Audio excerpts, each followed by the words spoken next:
We welcome you to another live edition of The Sports Box, your go-to sports podcast featuring great content, conversation, and your occasional disagreement. Stick around to interact and ask questions. Ladies and gentlemen, it's showtime.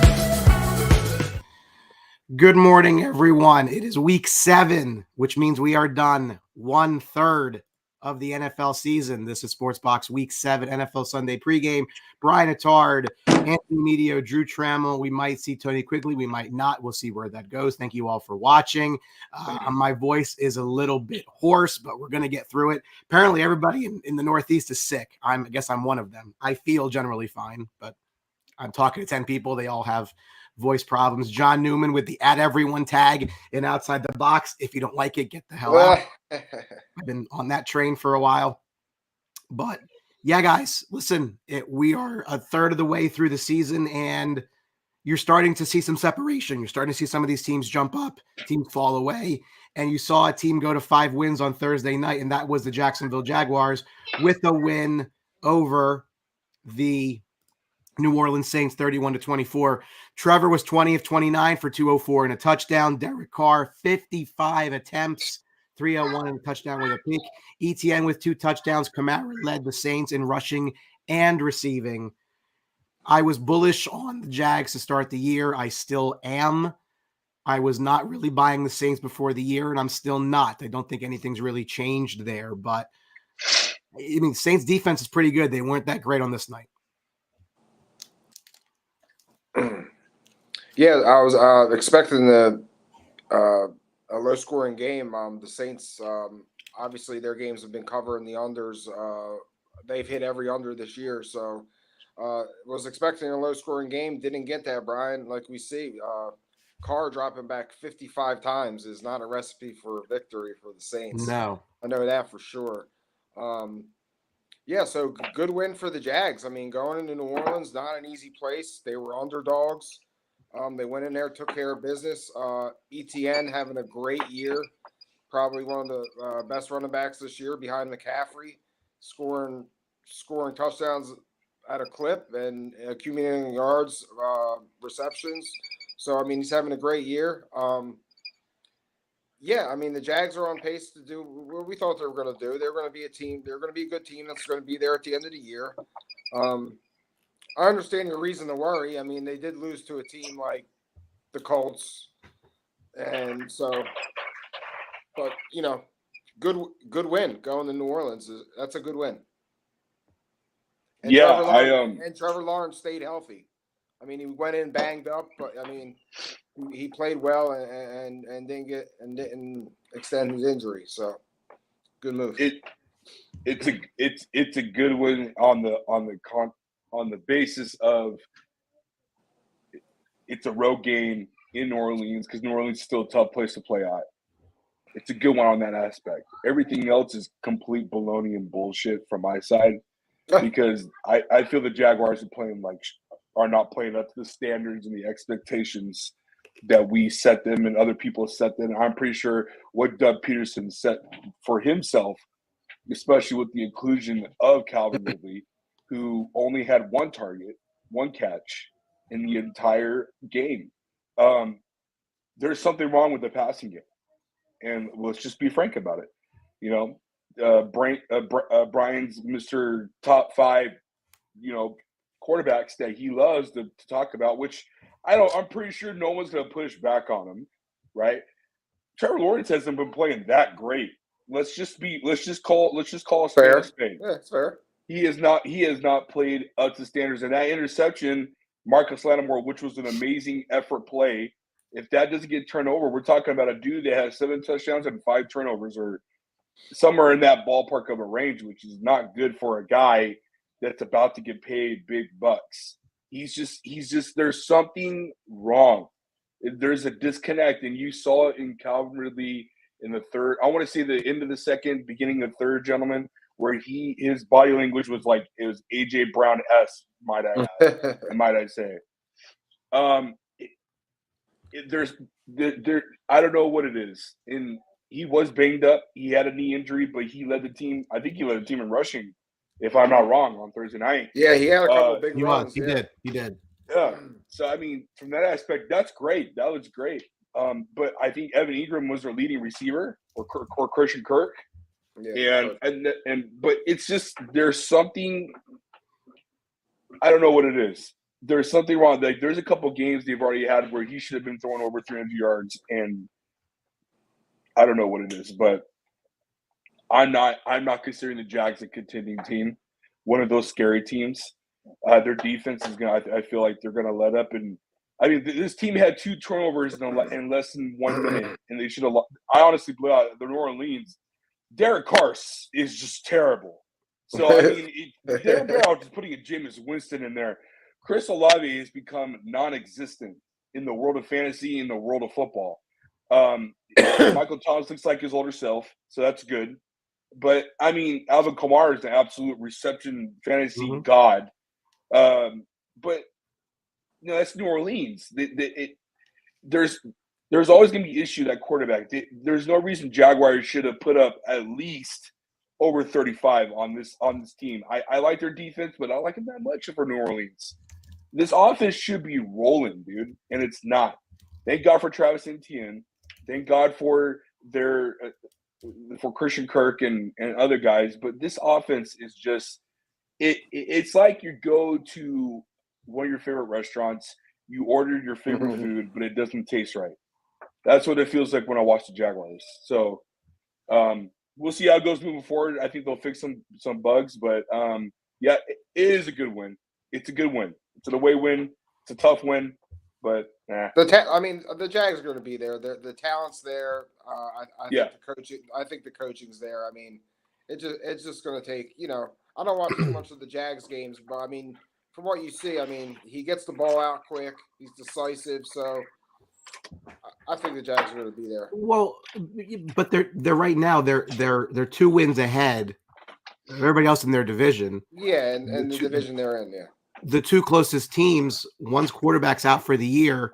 I don't think Houston's there yet. I mean, Stroud's performed well, no question about that. Good morning. But I don't see it. Like I think that I said it before the year, and I agree, I believe it now. They have the easiest glide path to a division championship of any team in the league. Mm-hmm. I mean, right now you can say Detroit does, but you didn't know that at the start of the year. I mean, that division is kind of falling apart too. But they're going to be in the playoffs. They're going to have a home game. The question then becomes, what do you do? And we know the AFC is loaded, but if they can pile up some divisional wins and get themselves a higher seed, anything can happen if you get home field. Yeah. And the Saints, at 3 wins, they're tied for the division lead. So kind of crazy when you think about that. But moving on to some other news and notes this morning, the Cardinals and Kyler Murray. So he appears to be on the path to coming back, but there's a wrinkle here because let's say he gets hurt and he can't pass a March 2024 physical, the Cardinals are going to be on the hook for basically $30 million in salary compensation in 2025. And a lot of talk's been there about, do they go after Caleb Williams? Do they not? They were at one point, depending on if the Texans fell apart, which they didn't, could have had the 2 top picks in the draft. They're obviously not going to have the 2 top picks in the draft now. Could they go after the quarterback? At their record, in their position, A, do you think it's the right move? And B, what does it tell you about their plans to draft a quarterback if they're in position to do so? I didn't expect to see him at all this year. Like I'm shocked. I mean, is it coming out that they want him? They want to play him, or is he pressing to play? Because I mean, the Cardinals are in a tough spot here. So if he plays, gets hurt, they're on the hook for $30 million.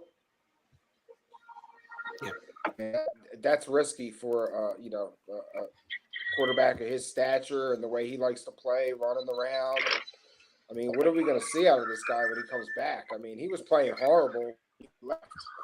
So this is risky. If I'm the Cardinals, I don't think I'm trying to play him. I'm really not. Sometimes I feel like I need to be your arch enemy, Rob Bryan, and just say I should be a GM and say, dude, come on, this is stupid. I'm not playing him. I don't know why they opened up the practice window for him to come back, because basically how that works, the people that don't know, you have 20 days to see if your player is back to what he needs to be. If he's not, you could select him back to the IR. And I believe, I'm not 1,000%. I got to look up. I believe you're out for the season if you're not able to. That I don't know. It's either out for a season or out for 4 games, and then you could try it again, because I think this will be his. Because he started on the unable to perform list. Because I don't know if that counts. Is that if this is going to be a second stint or not? If it is, I don't know what. Honestly, guys, I don't know what Arizona's doing. I don't think Arizona knows what Arizona's doing. I think it's a dysfunctional organization. They're playing their asses off for Gannon, which is awesome to see as a person who admires people that don't want to tank just to tank. But come on, guys. There's no way they're going to make the playoffs. There's no way they're going to win the division.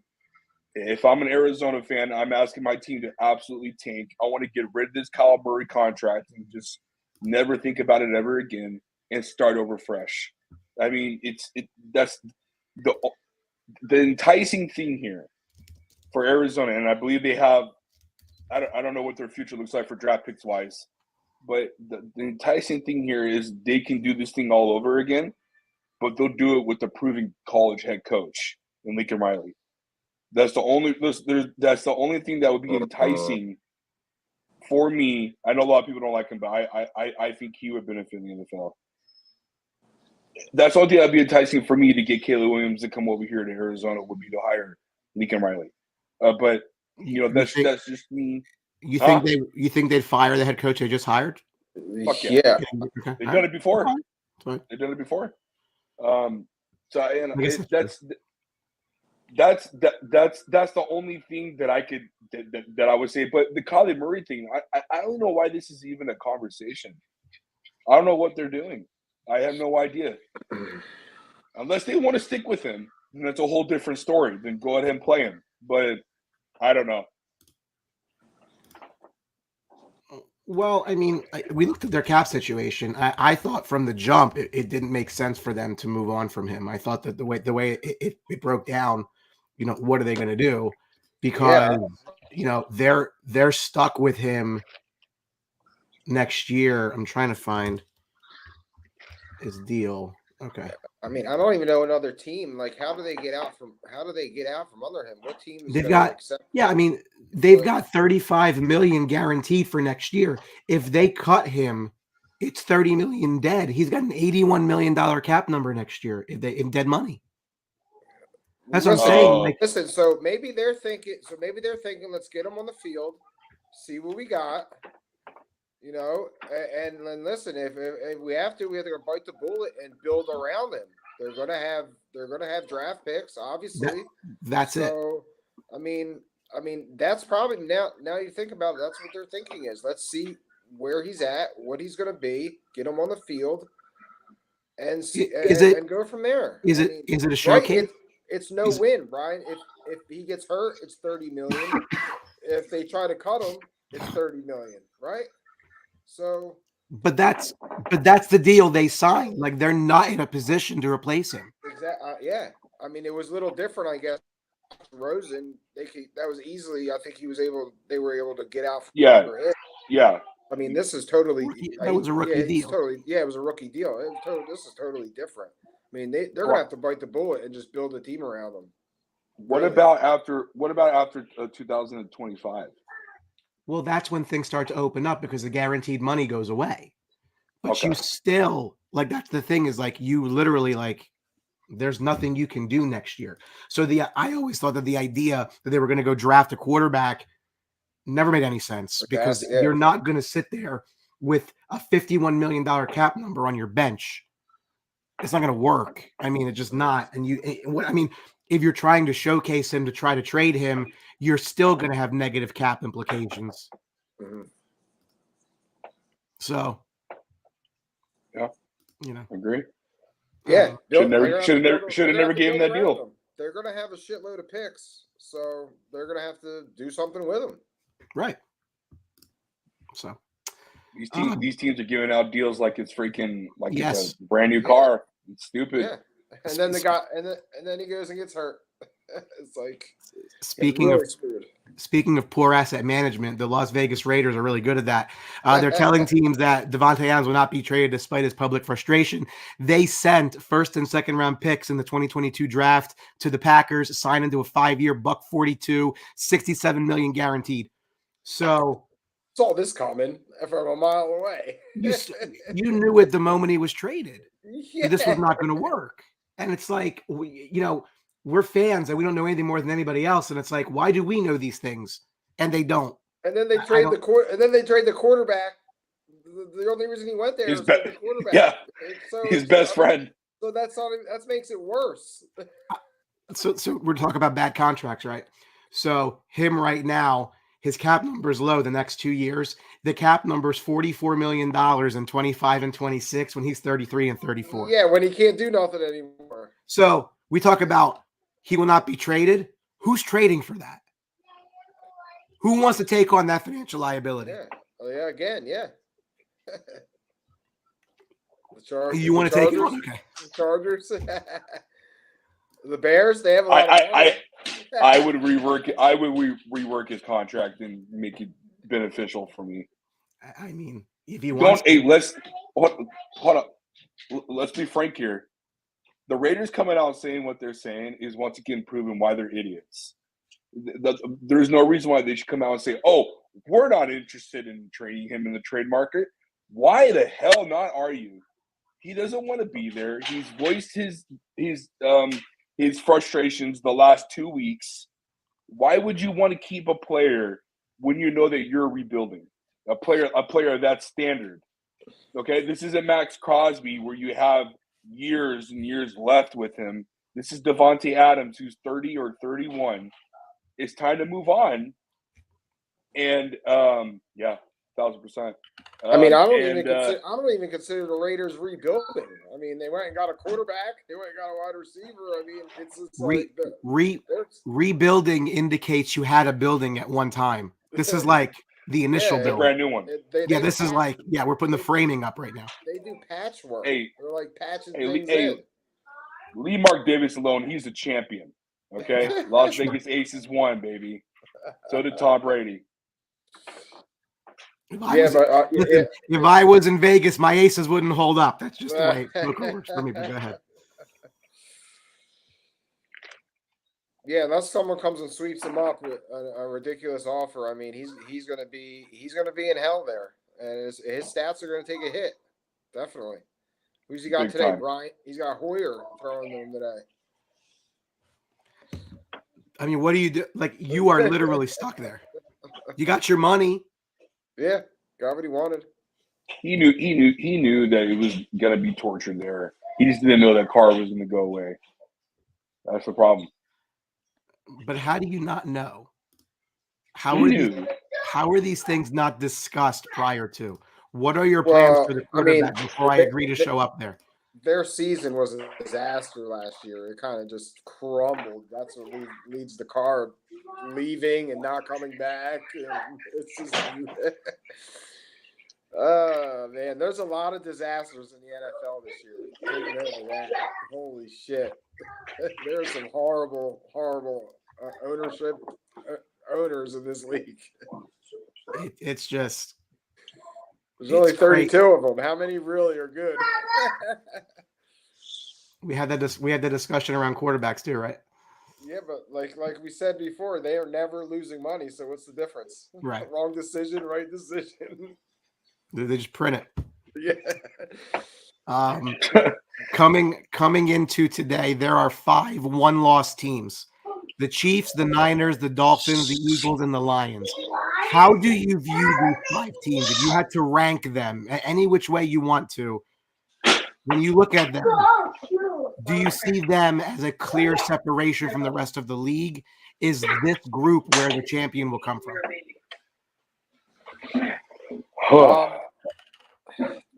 To me, they're all tightly knitted, but they all have their issues. So you could go down each line, each team that has their issues. I mean, honestly, this might sound crazy, but right now the most complete team on that list may be the Lions and the Niners, because the Niners are banged up. I mean, the Dolphins, we're going to find out today. I mean, they haven't been playing teams up in the Northeast well. You know, they struggle when they travel. The Chiefs, I mean, really their concern is their wide receivers, depth in the passing game. Eagles defense, injuries. So, I mean, right now the arrow's up on the Lions on that list to me. But all close, and the team may be on the edge. We'll find out today. How I view these teams, I can go real quick. The Chiefs is their offense, which is hilarious to say because they have the best quarterback in the NFL and the best tight end, arguably the best tight end in the NFL. I don't think it's an argument. Best tight end in the NFL, and they actually have a top 10 offensive line. The problem is, what Ann said, the receivers suck. They need guys who can separate, and they don't have that. McCole Hardman is a nice little trade. I think that's going to be sneaky for them. We'll find out what happens today and how they use him. But there's a reason why they didn't re-sign him when he was a free agent. So it's going to be interesting to see what they're going to do. The teams here on this list, there's only one clear-cut team for me from all three phases, and that's still the Niners. I know they lost to Cleveland last week, and that happens. It's football. NFL, we already know what that stands for.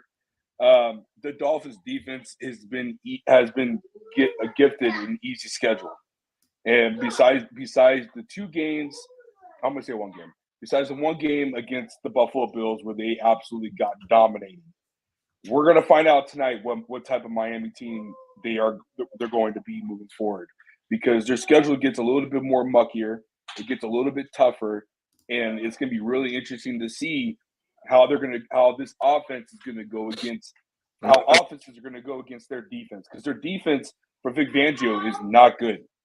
Not good. They've been playing cupcake teams, and then now it's gonna be interesting to see moving forward.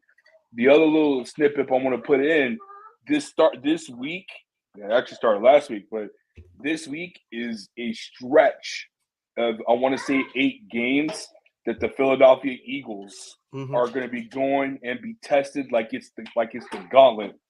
And it's going to be really interesting to see how these Eagles can respond to these tough matchups, because that is the difference of winning or losing your division is this stretch. They got Dallas twice. Dallas is in a good position right now where they can go fix some bugaboos. They're on a 1-game winning streak, and they could fix some things and get healthy. And watch out. Drew, I'll give you that one. It's your team. Oh, 1,000%. 1,000%. Yeah, he's easily the Mike Williams role. They don't know what they're doing with QJ. He's a worthy start today if you want to start him. But yeah, Palmer is most definitely relevant as a receiver 2, or if you want to put him receiver 3, I don't care. Standard, I don't play standard leagues. That's for the dinosaurs. Yeah. Probably WR3 in standard. PPR half and full, easily wide receiver 2. You know what? Something kind of hit me as you were talking, Drew. The Dolphins right now are like a light version of the Chiefs a couple of years ago. Yeah. Where they would just blow you away offensively. The defense was not the reason they were going to beat you, but it was okay enough to hold. Like, that's what they've become. Yeah. But that can win in the NFL. Yes. When you have elite offense, it's enough to get you across. The game has changed tremendously with rule changes and everything else, that can be enough. I don't know about their quarterback just yet. I'm still a little hesitant. I need to see more. He's not one of my He's not one of my Fab Five, but he's probably in the next set. Behind that, the Niners are the one team that you can say they don't need their quarterback to win. No, They don't, because they've built that team so well, and it's honestly ridiculous that and it's not really a shot at Brock Purdy. It's, I mean, bro, you're Brock Purdy, like, you're fine, but you're not a higher end guy. Like, they could have gotten a higher end guy. They didn't go after a higher end. And this is me not, and I agree with Ant. I'm not saying the Lions are not a good team.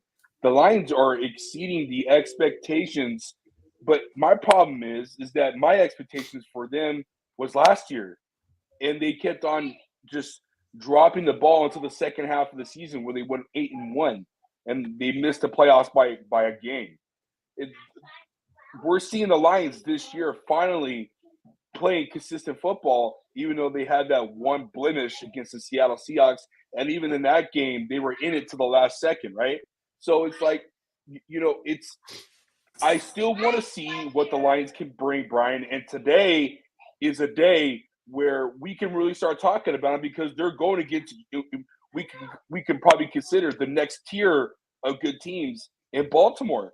You still got to give Baltimore credit where credit is due. They still have a good defense. They have Lamar Jackson, who's still, for godforsaken reason, is still productive with receivers dropping the ball. Baltimore's wide receiving core is top 5 in drop passes. So I mean, that has to be spoken about. So, these are things that can Detroit Lions continue on this path of consistency, and that's what I want to see from their defense. They got a guy named Jack. I talked about it on Tuesday. They got on Dallas's duo. They got a guy they selected in Jack Campbell, the linebacker that I told you that I wanted, Brian, for the Chargers. Mm-hmm. This kid is playing phenomenal, Brian, and it's pissing me off because that's who I wanted. And now it's annoying, but I'm gonna tell you now, if the Lions, let's say the Lions finish 13-3 or 14-2. And let's say Miami finishes in the same record, it's going to be really hard to see what they're going to choose for Coach of the Year, because Mike McDaniel, man, you talk about a dude that is just his offensive, just the way he's getting Tyreek open. It's just mesmerizing to see the motions and the counters that he is doing. It's something beautiful to see, bro. It's just beautiful to see. So, man, it's just crazy. It's just crazy today. Goff is the MVP candidate. If the Lions win today, you can make a clear case that they could jump everybody on that list in the power rankings at number 1. Strength of schedule. I mean, they've lost to a Seattle team that is a good team. So, I mean, I don't know. It's going to be interesting to see how they finish the year. Let me ask you this question. Now, the Lions have not hosted a playoff game since 1993. The Lions have one playoff win since 1957. That was against the Cowboys in 1991 before the Cowboys went on their runs. How much do you think the people that aren't buying the Lions because they're the Lions? Like, how much of that? Yeah, that's the history. Yeah, right. I mean, you got to look in the current right now. Look at the current Lions. I mean, you watch their games. They're a well-coached football team. They're creative on offense. Their offensive coordinator is going to be a head coach. Their defense. They've been drafting studs. Like, they've crushed the draft the last 2 years. I mean, so they're doing everything right now. So you have to look at the present Lions and be like, arrows up. I mean, they're a complete football team. They're becoming a complete football team. And I remember when Campbell was hired. When Campbell was hired, there was all this talk of, why wasn't it Eric Bieniemy? Why wasn't it somebody else? Like, why? But you cannot be any more impressed by a guy going into, between them and Cleveland, it's like football hell, and really turning it around for the first time in a long time. You got to give him so much credit to do that, to actually trade Matthew Stafford and actually get assets back that you're actually working together to actually build something. And they hit on all of them. So, I mean, they're, like I said, they killed the draft. And I mean, you go in and he instilled a different environment and things change. So, I mean, you got to give credit to the Lions. I mean, as a Bears fan, it's like, fuck. I mean, what are we? We're just fucking bumbling everything up, and the Lions are just passing us by, crushing Right. us. So The Lions GM did what we always ask for these GMs to do: put up your nutsack and trade away your franchise player because it was time to trade him and get the assets that you can get for him. And it's worked out. And hit. And you can easily say they hit on Jared Goff. He's playing phenomenal football right now. I am the first person to say it. I said that deal was 2 1s because they were taking on a bad contract and he's proven me wrong. Yeah, because then they didn't have they didn't have to go get that quarterback with their 2 top picks. You could still bitch about Gibbs, them picking Gibbs, but it don't matter. You didn't have to pick a quarterback. So, yeah, I mean, it makes a difference. To Blair's question here, and Drew, you brought it up. The Philadelphia Eagles have had an extremely cupcake schedule for a year and a half. And I've been saying that partly because I don't like them, but mostly because it's true. So you're going to see what that team is made of in the next couple of weeks. Now, again, if you look at their schedule, it is tougher games, especially compared to what they've been used to. But the benefit is you do get Miami at home. You do get Buffalo at home. You do get the Niners at home. The game at Kansas City is not easy by any means, but you would prefer to not go to Buffalo, obviously, or go to San Francisco. So, again, their next games up until the last 3 are home to Miami, at Washington is a division game, whatever. You got the Cowboys at home. You're at KC. You got Buffalo and the Niners coming in. You're at Dallas. You're at Seattle. I need to see what these. I want the Eagles to prove me wrong. I don't. But this is their chance to do so because I've said they are a product of their schedule for a year and a half. I need to see them beat a good team. I haven't seen them beat a good team in a year and a half. Yeah, I mean it's not the same Eagles team that we saw last year because of that, and because now I mean this team's injured. They're injured on the back end. They're very thin on defense, and these teams coming in are going to want to just throw the ball over them. So they got to depend on it. They got to depend on that front 7 of theirs, and the Eagles are going to have to run the ball too. I mean, they kind of got away from it the last couple games. I think they're going to have to do that. And it's not the same Eagles, so I mean, it's going to be a tough schedule. You're going to see what they're made of. Yeah, I disagree on Anthony's standpoint of the Eagles' defense. I just lost my train of thought. I'm so sorry. I agree. I'm talking about their back end. I mean, no, yeah. I agree. That haven't played all year that are playing. Yeah, you're right. I agree with Anthony on the running game for Eagles. I'm sorry, Ant. I agree with you. This needs to be a balanced attack, right, from Philly. They're better with DeAndre Swift runs for over 60 yards. Their offense opens up more. So I agree with you from a running aspect and an offensive game plan. That's what they should be doing against a team that has no anchor on that D line. And you know what? You know how I am about how guys are trenches. They don't have an anchor on Miami. Big mismatch. No. Yeah, big mismatch. And so, for me tonight, and I'm glad you brought that up. I agree with you on that. I think this is going to be a +10 win for Philly. I really do. I think they're going to put. Okay. I think they're going to beat the brakes off the Dolphins tonight. I can see that. I really do because let me tell you something, Brian. We haven't talked about games yet or props. DeAndre Swift on the over, Dallas Goedert on the over. I'm telling you now, the linebackers for Miami are not going to be able to cover up on what Dallas Goedert can do. That's working the cuts, working the ends, and working the seams, and that's what's going to happen tonight. This offense is going to get back to what they were doing before a couple weeks ago. Jalen Hurts, just do what you need to do and what makes you comfortable. That's what the Bears told Justin Fields to make him feel comfortable before his damn thumb. And then now it's going to happen with Jalen Hurts. Just be comfortable and do what you do, bro.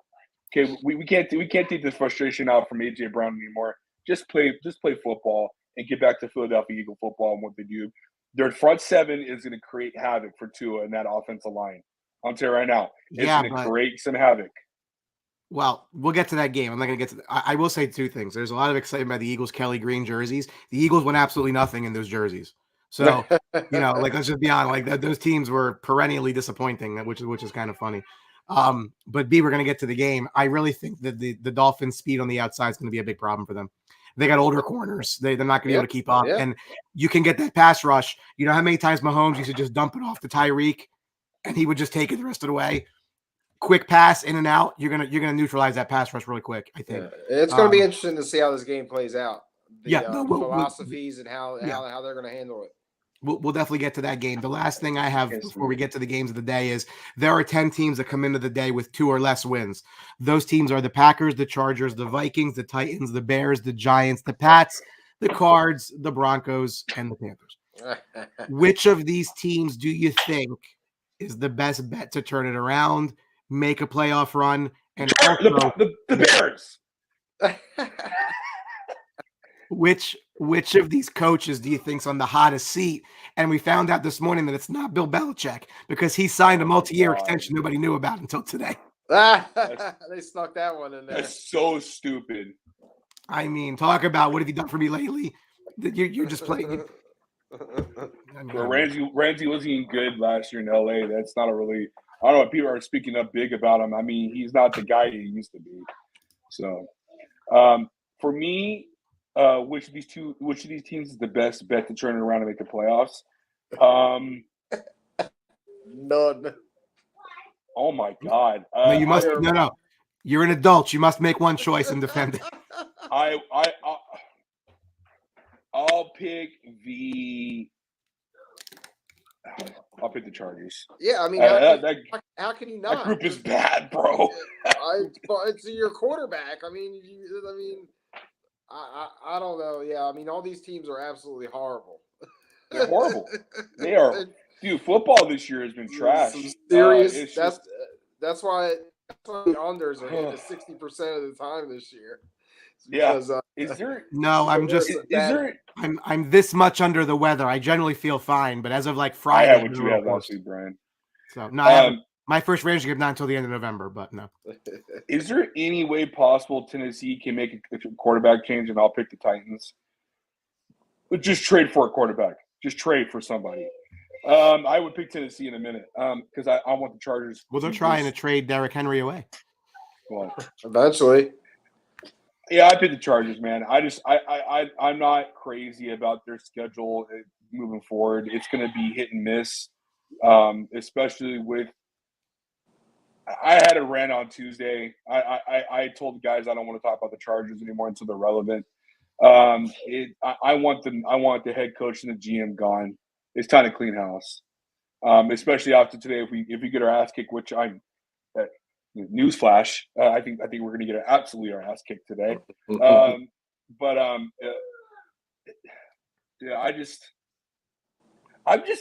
tired, man. I'm tired talking about the Chargers, dude. I'm so tired. I'm just tired, dude. I feel like Ant, man. I want to move on to 2024. Yeah, I just want. The only time I feel as a winner is when I'm at the draft. That's all the time. That's it, Brian. That's it.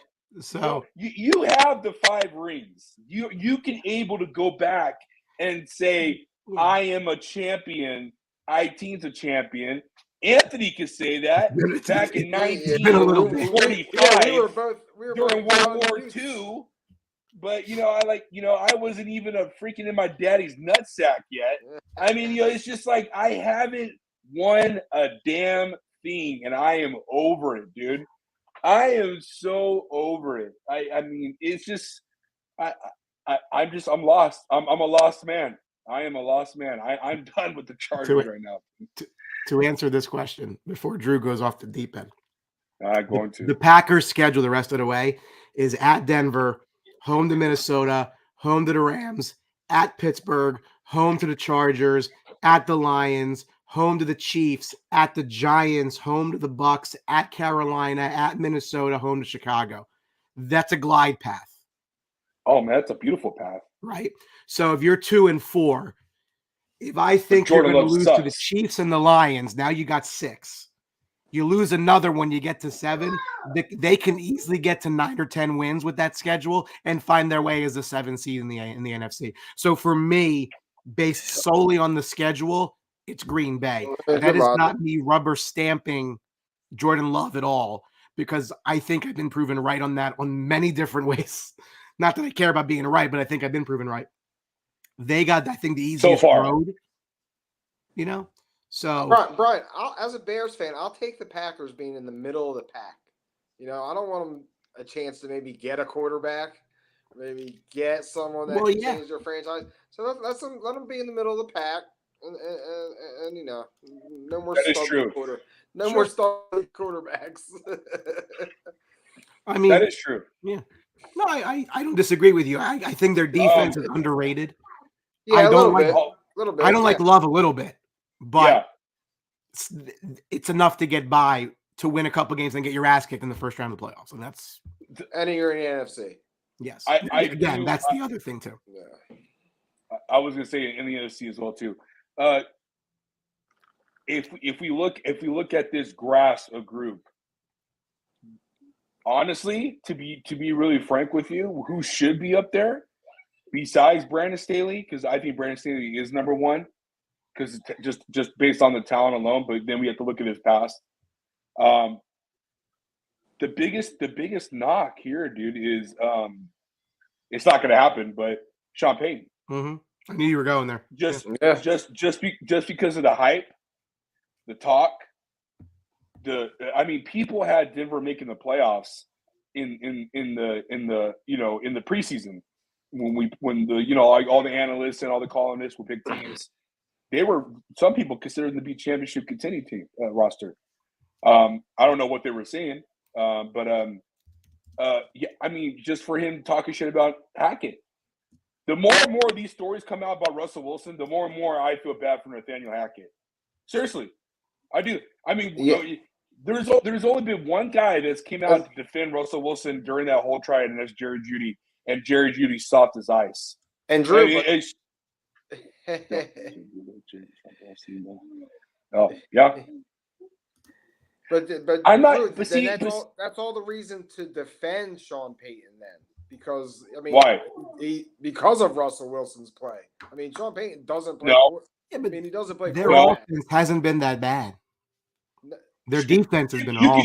Hold on. You can make the case saying that Sean Payton fixed Russell Wilson. Look at his stats, Ed. Is that fair or no?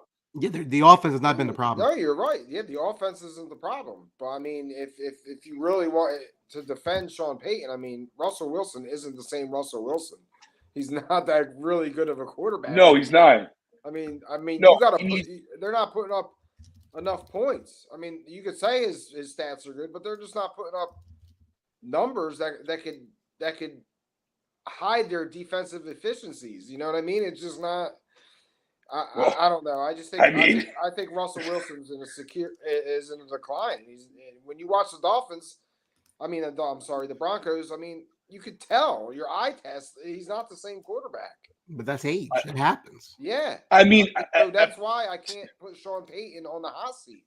It's because of what he's dealing with. I think if then he should have came out and said the things that he said if he knew that he was on a decline. I absolutely agree. That's what makes. I agree. And their relationship's not good, obviously. So Russell doesn't like to be called out on shit. That's let's just call a spade here. Russell Wilson has portrayed that perfect fake image, that picket fence image, but in the inside, he's a complete asshole. And that's what every former player is saying now. That Marshawn Lynch thing, huh? Did you hear? You heard that Marshawn Lynch thing? Yeah. Marshawn Lynch is the most realist dude. He's hilarious, but he's the most realist, and everyone respects him. You all saw Shannon Sharp's face when he asked him that question. It was mind-boggling, the fact that he's not even defending Russ, and Russ wasn't even calling him back. Oh, I'll have my people get with your people, bro. What? You're teammates. You're not higher than me. Come on, man. Come on. That goes back to Nathaniel Hackett. It goes back. Oh, dude, you were dealt a bad hand, and I mean, I'll go out there and say that I'm sorry. Now, was his time management trash? It probably was in that first week against Seattle when he was with Denver last year, if you all remember that. But I don't know, man. It's just a lot of issues. I don't think Sean Payton is trash. I know David does. We had this argument before. People forget, man. I don't know why people do this. This man literally risked his head coaching job for Drew Brees. That was spaghetti and meatballs, right? His offensive scheme was highlighted to new heights because of what he was able to do for Drew Brees. Drew Brees has been on record saying that. So I mean, it was a beautiful marriage, right? And so to say Sean Payton is trash is just that's just too much. I'm not going to say he's trash. I think I can say the same thing Sean Payton carried Drew Brees as, but I'm not going to go into the lengths of saying that sometimes, man, a coach just doesn't evolve with the new game, and that's just the case that we have here. It happened to Tom Coughlin after he won 2 Super Bowls with the Giants. How are you going to get rid of somebody who won 2 Super Bowls because you're having 2 bad years? It's not his fault all his players went to go on a boat. Come on, man. I mean, it's just there's so many different things that evolves a coach in evolving or not evolving. That's why I think Mike McCarthy is a horrible hire for Dallas because he doesn't know how to evolve in the times. So I'm going to give Sean Payton a break. I just saying out of that group, I'm putting him up there because there's no way you're going to fire Brian Daboll. I mean, after him being coach of the year just a year ago. It's not happening. No. Eberflus on this list gets fired. If the Bears win 1 or 2 games, I didn't think about the expectations they have and a chance to get another quarterback. Yeah, but what were their realistic expectations? What What were your expectations? You're a fan. What were your realistic expectations? Wins wise, I stated 6-7 wins. I mean, Okay. just to see improvement. I mean, the expectations was to see the team take a step forward, and it's not happening. And I think 1,000%, Kevin. And I think offensive philosophy. I think you need an offensive coach. This guy's not going to cut it.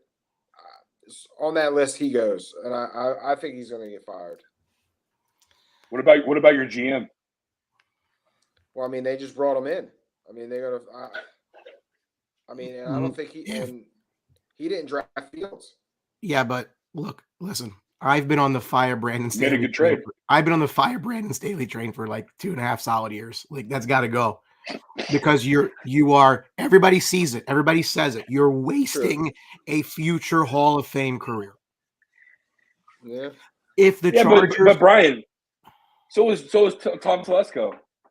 You don't know. I'm not saying just the coach because again, that guy hired the coach. Like it goes together. Yeah. But you have that quarterback fall in your laps and you do nothing with it. That's on you. Yep. That's on you. And no argument for me. If you put Justin Herbert on 20 other teams, again, and I like the Chargers roster. That's the crazy part. Like this is coaching and this is just culture. I don't know what else for it to be. They both got to go. Before we get to the games, I got a free prop for you. Take under Dak Prescott interceptions today. He's not going to throw one. Stupid. So stupid. He didn't throw one on Monday. Well, that's more of a Charger thing than a Dak Prescott thing. But you like the roster. I do. I hit that Brock Purdy last week to throw the interception. Told you guys about that. There aren't that many games where the Raiders are going to be favored, but they are in this one. When they visit Soldier Field at 3-3 to take on the 1-5 Bears, laying 2.5 on the road, the over-under is 37.5. Brian Hoyer has lost his last 12 starts. That's the longest active streak, but he's still favored today. DJ Moore has more receiving yards so far this year than any Bears wide receiver all of last year. So I guess you can kind of take some solace in that. Anthony, I'll give you the floor on this one because it's your team. Well, I mean, we're going to see Tyler Badgett today for the Bears. Undrafted. Deshaun Watson's in, breaking. Oh, yeah. Okay. So kind of don't know. Oh, yeah. Okay. Don't know what to expect from this guy today. I mean, they kept him on the roster as a project. He played well preseason, so they kept him. He's the number 2 quarterback. So we're going to see what happens today. Yeah, it's pretty unfortunate what happened with Fields' his thumb. They're saying maybe 2 to 3 week injury. Not really helping the Bears there on, trying to improve. Both running backs out today. Yeah, so I can see why the Raiders are favored here on the road today. I'm looking for a loss. My feelings this year, you might as well just keep losing because it's just not going to happen. So, yeah, give me the Raiders today. I'm going to go against my Bears. Give me the Raiders -2.5 today. Drew, I'm benching DJ Moore today. Is that smart? Don't blame you. Okay. Yeah, it's smart. It's smart to an extent. I think who's starting at running back today? It looks like Deontay Foreman. Yeah. All right. Yeah, it's. I don't blame you. I know a rookie is always going to go to the number 1 receiver. He's going to look at him the whole time. It's going to be a one read, but I don't blame you. I wouldn't. Who do you have starting over him? The league I'm in, I have a lot of good wide receivers. So I'm always going with matchups. I switched Pickens in for him, George Pickens. Oh, yeah. Say less. You're good. Yeah. Is that good? I want to. I had a buddy last night at a party I was at. He said he's going to pick the Raiders as a survivor pick. I said, you're brave. With Brian Hoyer playing, and then you have the rookie over at Chicago. I'm going to go with the Raiders. This is good for the Bears. I think it's a blessing in disguise for them as a franchise moving forward, because it's going to be more losses for them, and then it's going to get them easily to the top 5 draft pick or the top 3 draft pick for. I mean, look, dude, the name of the game, bro, is 1-2, right? We want 1-2. We want back-to-back. We want to be bear down in a 24 NFL draft, and when Sportbox does the show and our 6 viewers will turn into 46 viewers, and when we watch the draft, we're going to look at Anthony. Anthony's going to be a kid in the candy store licking his thumb and acting like this is like God is coming back, because he's going to have the choice of the litter, and he's going to have a plethora of NFL teams that are going to kind of reach out to him so he could trade back and get more draft picks. Not a lot of confidence, Drew. There's 2 guys. There's 2 guys that people will trade their stock for like no other, and that's Caleb Williams, that's Derek May, and that's Marvin Harrison Jr. And the Chicago Bears are going to be in a very, very, very, very awesome but tough situation. Do they draft now, or are you Brian Attard and others, and you trade back and you attain the draft capital? It's going to be very interesting. That's all I care. That's the biggest storyline for me for the Chicago Bears, right? What are you going to do with Fields? What are we going to do? I told you. It's going to be awesome. After game 2, 3, it was a 15-game audition. So we're going to see what happens. I mean, he played 2 good games, but before he got hurt last week, they were playing some really bad football. So it looked like they seriously digressed. The play calling was horrible. So, listen, two things out of this game today. I like Josh Jacobs to score anytime touchdown. I also like Josh Jacobs over 25 yards receiving. He's one of the top running backs in receptions and receiving yards. So big Josh Jacobs day. And listen, Brian Hoyer, I mean, he's a competent veteran quarterback. You got an angry wide receiver. Give me some Devontae Adams today. He's a anytime touchdown plus 145. So So I mean, on the Raiders today. Morning, Quig. Morning, gentlemen. So what's up? Sorry about the late start, but I think sometimes things get in the way of things. So, thoughts on this barn burner of a game?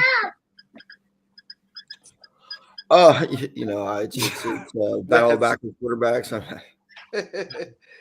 I think DJ Moore should be utilized as a weapon all over the field today. See if they do that. Other than that, I don't know if this game is even worth watching unless you're a Devontae Adams or Josh Jacobs owner. Tone, do you Ryan, start DJ? Do you start DJ Moore today? I just asked Drew that. I mean, just like anything else, it depends on your other options. But Yeah, my other options are good, so I have him on the bench today. Right. Yep.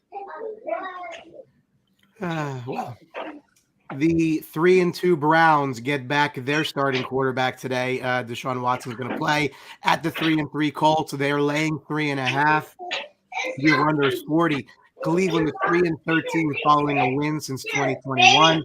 Zach Moss was the 5th Colts player ever to have 450 plus rushing yards and 4 rushing touchdowns in the first 5 games of the season. Now we'll see how much it continues. Jonathan Taylor is back. If the Browns intend to take this really, really good defense that they have and do something with it, you got to win this game against Gardner. You have to win. I think you're favored for a reason. You got to see the thing out of Deshaun Watson, though, if he's going to do anything for you this year. Boys, I got to get going. I'll talk to you guys later. See you, Drew. Appreciate you all. All right, bye. Pleasure. Thoughts on this one? Well, I mean, it's good to see Deshaun Watson's back today. I mean, pun intended, he was rubbing a lot of players in the locker room the wrong way, it seems, by not being out there. There was a lot of questions whether he is able to kind of, is he toughening up or what the heck's going on, because he should have been back already. And then on the other side, you have Gardner Minshew, but I just think the Browns defense is going to be able to carry this team and beat up a guy named Gardner Minshew, who's, he's going to make a couple fun plays every now and then, but it's difficult. He might even have a good game. But at the end, I think this Browns D, is going to be a little bit too tough for him to go rattle. And see what's going on. Defense is going to make Colts throw down on them today to focus on. Yeah, well, yeah. I mean, the only thing consistent with the Browns this year is their defense. I mean, they completely took the Niners out last week. Tough game at home. Niners couldn't get anything going. I mean, that's pretty impressive when you shut down the Niners. This is a tough game today. You know how I am with the home dogs. I think this game's going to be a little bit closer. I'm going to take the Colts today plus 3.5. I think it's going to be close just because Watson. I think he's going to come out slow, maybe struggle a little bit. So I'm going to go with the Colts today. Give me the Colts plus 3.5. But who wins the game? I mean, it's hard to tell because I don't know what kind of Deshaun Watson I'm going to get. I mean, he's got a bona fide guy out there. Cooper having a really good year. Moore, he's got the weapons, so it's tough to call. I'm going to take. I'll take the Colts. I'll take the Colts on the money line. Yeah, I'm just going to try to do the obvious, right? PJ Walker went out there and he beat the 49ers, and really the defense beat the 49ers. But I don't know, was that a recipe of the 49ers just couldn't get in rhythm because they lost Debo, they lost Christian McCaffrey in that game. It just kind of was like a little, and then that's going to put all the pressure on Brock Purdy, and he's not going to be able to do that. The other thing is too is George Kittle. Where was George Kittle out last night? So I don't know, was that the Browns taking him out, or was that just whatever it is? So I mean, I think it was a little weird game that we kind of half-heartedly predicted last week with PJ Walker, but just simplify it though. Deshaun Watson should be better than PJ Walker, and that defense is going to be able to shut down a Minshew mania mistake here or there. I'm pretty sure. No, I'm not. Okay, this is not the largest spread of the day, but it is pretty close. The Buffalo Bills will take 4-2 into Foxborough against the Pats, who are 1-5. They are laying a touchdown and a hook over unders 41. Josh Allen leads the NFL, 71.7% completion percentage, 16 total touchdowns. The Pats are the only team to not break 21 points in a game this year. They're averaging just 12. That's not good. That's not great. That's not anything. We said last week, could Belichick be on the hot seat after all this time? And then come to find out this morning, he signed an already extension. So no, he's not. But it's not good in New England. And honestly, if you're going to play tank or no tank, the Pats should be hard tanking right now to try to get a quarterback in there like a Caleb Williams or somebody else at the top of this draft, because that could change a lot of things. Oh, and that's definitely in the back of Belichick's mind. There's no doubt. I mean, he's going to continue to coach this team, but I mean, what he has to work with is not going to cut it. I mean, this is a huge fall for the Patriots. I mean, they look horrible. They can't get anything going. So, yeah, it's a tough one. You know, if I'm going to bet this today, I'm going to take the Bills, but I might buy that full point and go to the -6.5. And go with the Bills today. I do like Diggs to score a touchdown and touchdown machine Gabe Davis. Good value here, plus 250 scoring anytime touchdown. So I like those two today. Yeah, you're gonna be able to see a lot of the Bills just kind of exposed the Patriots. I think they're looking forward to just kind of stomping the dog shit out of them and making this sure. a statement kind of game. They're gonna kick them when they're down. Listen, you don't blame you sign Belichick to extension. I don't think that really means too much. Maybe it's just kind of moving some money around to kind of like a farewell thing. But I'm not seeing him. He made this roster. It's a bad roster, and I think Bills should boat race him. Even though it's on the road, it's a division game. I don't think this should be competitive at all. I think the Patriots are just that bad. Yeah, I mean, it's crazy how this game used to just be the direct opposite. Yeah. All our time growing up, it was the direct opposite, and now it's just it's ugly. like you got to tell the Pats fans, welcome back to the late '90s, early '90s. Welcome back to the '90s, Patriots fans. It's like that Wolverine meme with the picture of Tom Brady. Like, can you please come back? NFC bottom dweller in the East. The 3-3 Commanders at the 1-5 New York Giants. I keep the Redskins. That's Tony's influence. The Commanders are laying 3 over under 37. Since 2022, they are 11-3-1 in games. They get at least one takeaway. The Giants have 5 sacks this season. That is the fewest in the NFL. That's not good. Daniel Jones is not playing. That's not necessarily bad, but is that official? Yeah, he's out. Official, yeah. He's out. He's out. So is Evan Neal, which might not be an issue either. This is one of those games where if you're watching it, I feel bad for you. Go do some yard work. It's going to be an ugly game. Commanders should roll. Relatively speaking. I don't agree with you on the Commanders should roll. I think the Commanders win the game, but I think if you've seen anything that the Giants showed some fight last week with Tyrod Taylor, I think that there's it looks like Tyrod Taylor is a better quarterback right now than Daniel Jones. He played a lot better, and the Giants should have won that game last week, to be honest with you. Yeah, Saquon played well. That was an awful missed pass interference at the end of the game there. I think the Commanders. I think Sam Howell is going to come out there and put up some numbers like he's been doing, performing pretty well. And I think the Commanders do win this game. Terry McLaurin's just back in the offense a little bit now, which is good to see.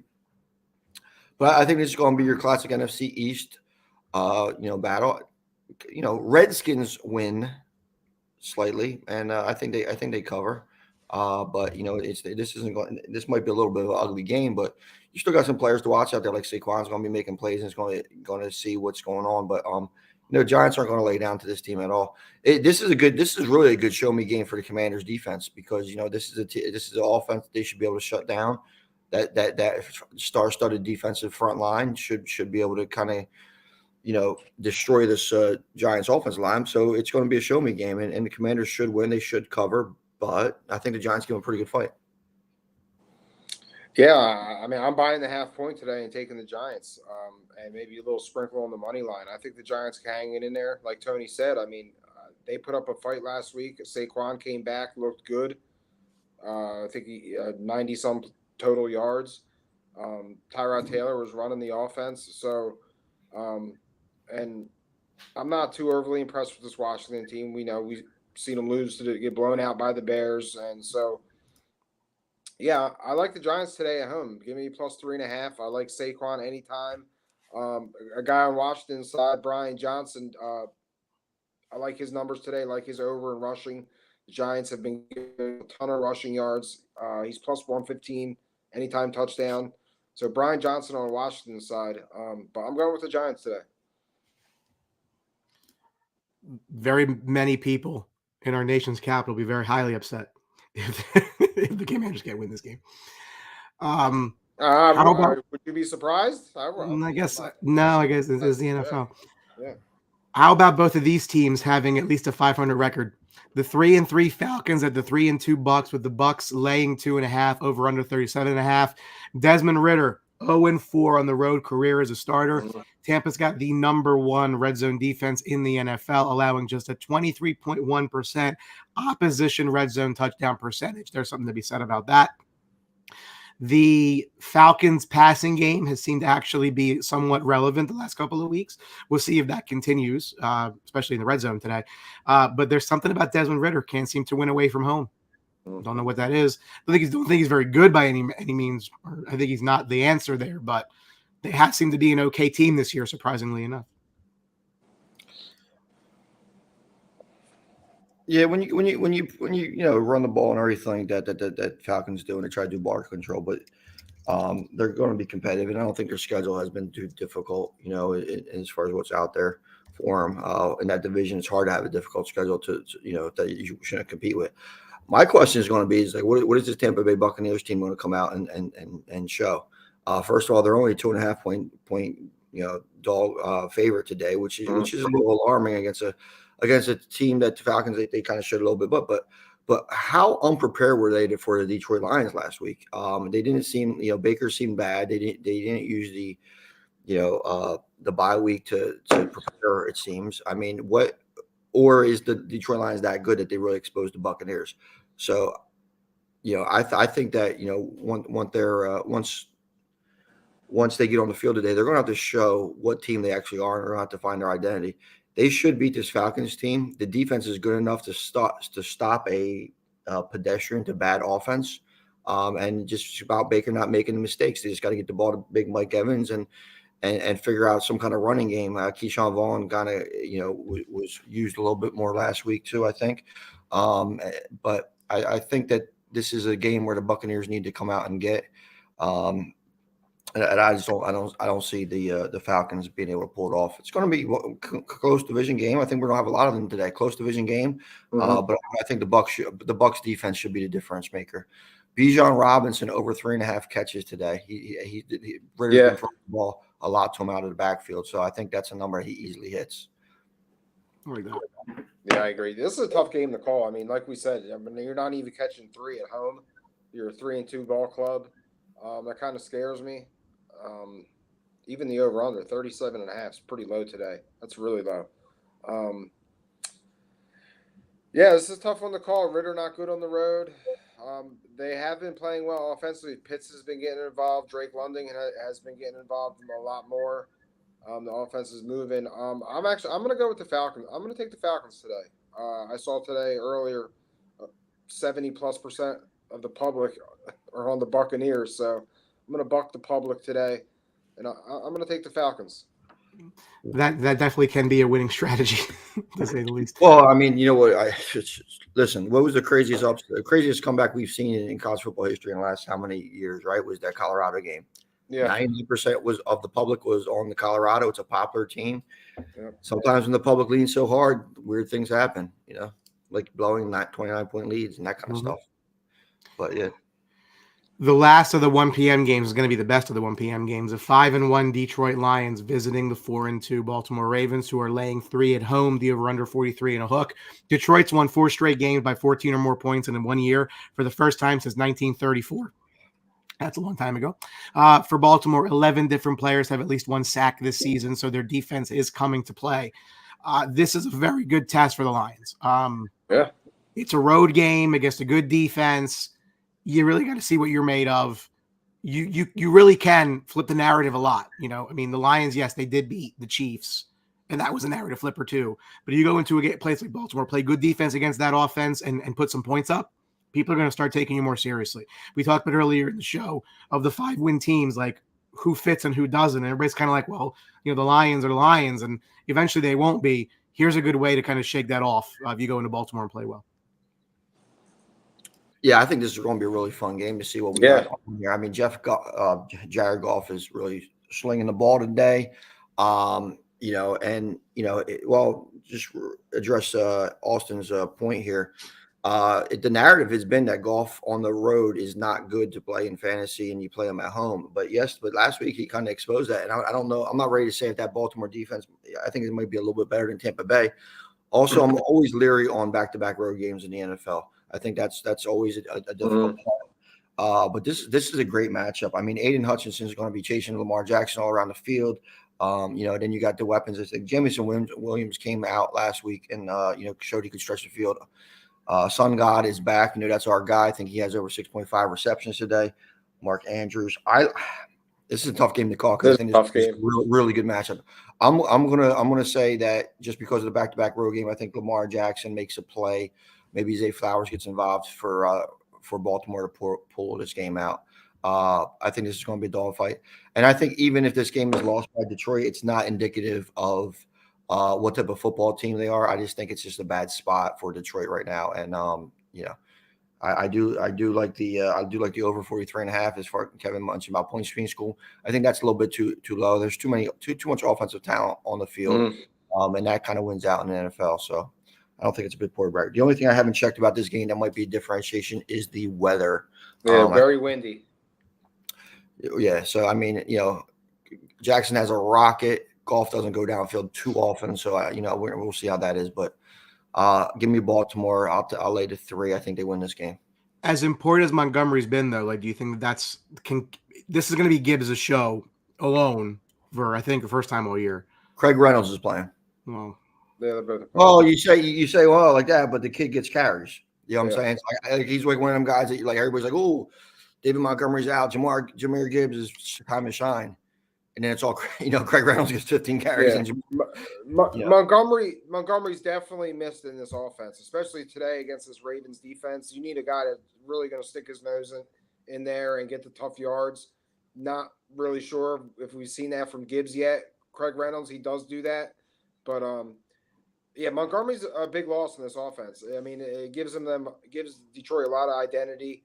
Want to pound the ball and dominate the line of scrimmage. So that's something to look at today. I'm gonna buy the half point. I'm gonna take Detroit plus 3.5 on the road. I'm a big fan of Detroit this year. If they win this game, they beat the Ravens. Even though the Packers are so division rival, they've taken out the Packers, they've taken out the Chiefs. They lost a close game to Seattle. So if they win this game today, if you're doing any kind of power rankings, I think Detroit goes up to number 1. But we'll see. Getting ahead of myself, but I'm taking Detroit plus 3.5 today. Jamison Williams plus 600 for an anytime touchdown right now. Sprinkle. Yeah, I mean, he could be a big piece coming. I mean, we've been waiting for him to kind of arrive for a while. Yeah, he's a lot of different reasons. If they want to push the ball down the field, that's who they're going to go to. Baltimore. Listen, I'm running. St. Brown is a phenomenal receiver, but I don't think there's too many receivers that are more physically gifted than James Winston on the football field in the NFL. I mean, if they get him going, it's a problem. Yeah, that's what I'm saying. It's definitely something that just that they have to be worried about just for his speed or whatnot. I mean, he had that. He made some really good plays last week. I mean, his highlight is just so. I was looking forward to this game just as much as the Eagles game tonight. I mean, this is just as good of a game in my opinion. Yeah, and guess what? Is this the best tight end matchup in the NFL right now with a young Sam Laporta having a phenomenal season, Mark Andrews? I mean, Kittle's been hit and miss. I mean, it seems like he was only hit during the Dallas game, and obviously Travis Kelce is Travis Kelce and insert Taylor Swift reference, but these other two guys have been two of the best in the league right now, and Andrews is expected, but Laporta came out of nowhere. So I think there's so many out there. I think this is going to be a fun game, real fun game. Yeah, listen, and Laporta, he gets targeted almost 11 times a game. So you want to take a look at his receptions, his yardage. He's heavily involved in the Detroit offense. So Sam Laporta in play today. Yeah. Speaking of surprising teams above 500. At 4 p.m. today, the Steelers visiting the Rams. The Rams laying 3.5 at home, over under 44. Pittsburgh's defense has not been good. They're allowing almost 390 yards per game. That's the third most in the league. Conversely, the Rams offense has been good. They've been averaging 367, seventh most. that's strength against weakness. So I think that the difference is going to be in this game is what can the Steelers do offensively? Kenny Pickett's been up and down. They're going to get Deontay Johnson back today. Questions at running back. Again, is Najee Harris a bust? Is he not a bust? Is Jalen Warren finally going to take the reins with that? This is a spot for the Rams that, again, I think they can be a sneaky wildcard team. I still believe that. They're going to be missing Kyron Williams for the foreseeable future. We'll see what that does, but it is more of a passing offense. But again, I think it's an interesting spot for the Rams against a Steeler defense, which has not been up to par. Well, at least their back end has not been up to par. I think there's a huge opportunity for the Rams today to throw the ball all over the Steelers. Like, I love Cooper Kupp, 100-plus yards, anytime touchdown. I think his receptions, I think Cooper Kupp has a really big day today against the Steelers secondary. If the Steelers can't get to him, then Stafford's really going to have a good day. Well, that's the thing too. I think it was Nate Burleson this morning on one of the other shows was talking about how he expects the Steelers to be able to get to Stafford and pressure him and attack him with TJ Watt and everything like that. And I could see maybe a play here or there to kind of shake the ball from Stafford's hands or something like that. But I think Stafford shreds these guys. I mean, listen, Puka is a legit number 2 weapon. I mean, the numbers aren't going to be there like they were in the beginning when Cooper Kupp was there. But him and Kupp, they destroy underneath. They can play the seam. It's not just like they're just running.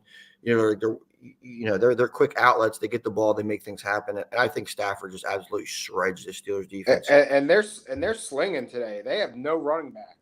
So, I mean, they're just going to be throwing the ball all day today. So yeah, Royce Freeman and Darrell Henderson, are there. So I think they'll do okay. I mean, those guys both have expertise.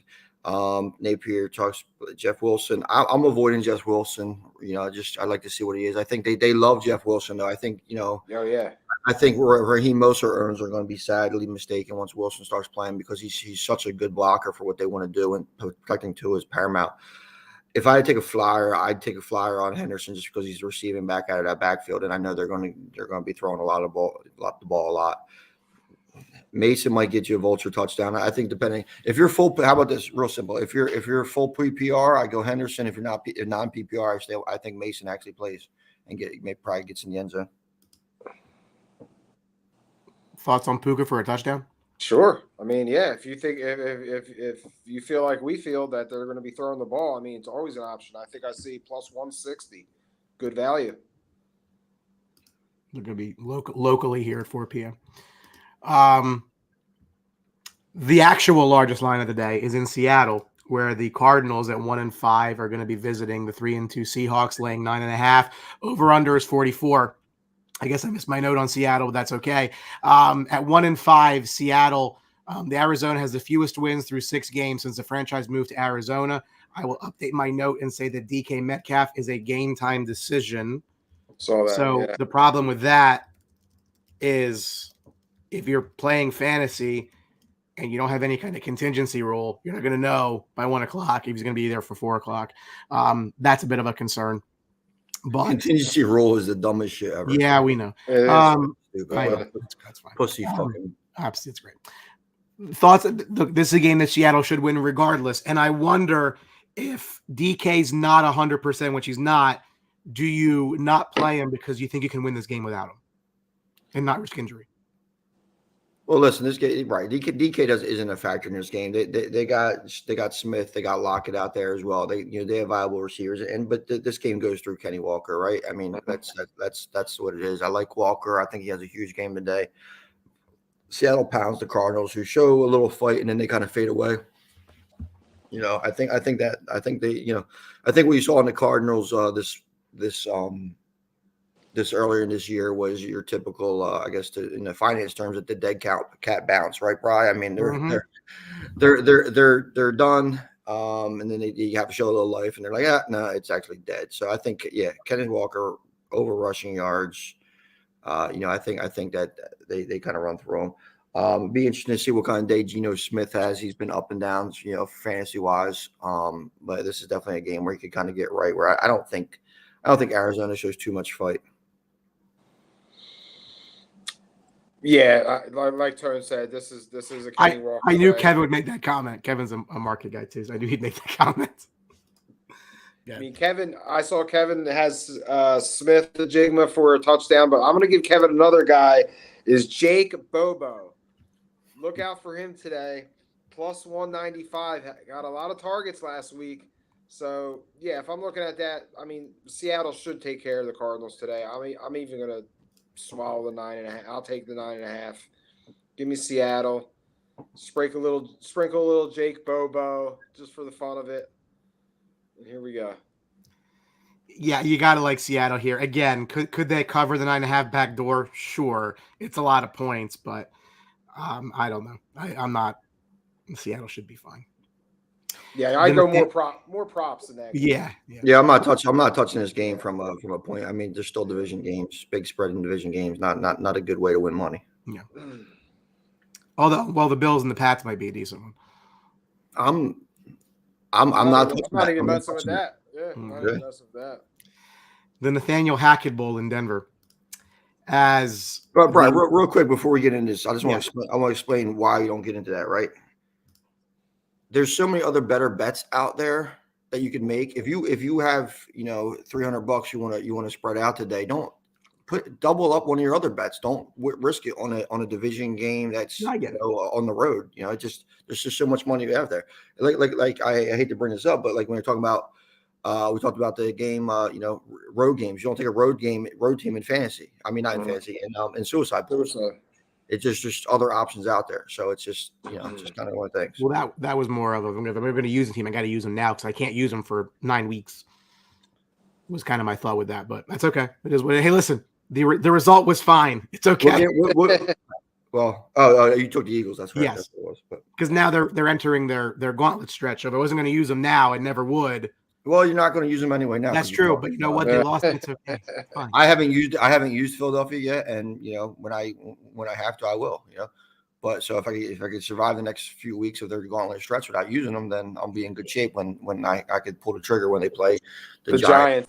It's going to be like 8 weeks from now. But anyway, Green Bay laying 1 in Denver over under 45. They have not started 2-4 since 2006. Denver's defense, we talked about this. The offense has not been the problem. Defensively, they are last in points per game allowed, last in total yards allowed, last in passing touchdowns allowed, and last in passer rating allowed. So this is purely a defensive problem in Denver. The offense has been whatever, but it's not been their issue. Well, I'm going to disagree with that. I mean, Russell Wilson is a part of that offense, and he's been freaking dreadful.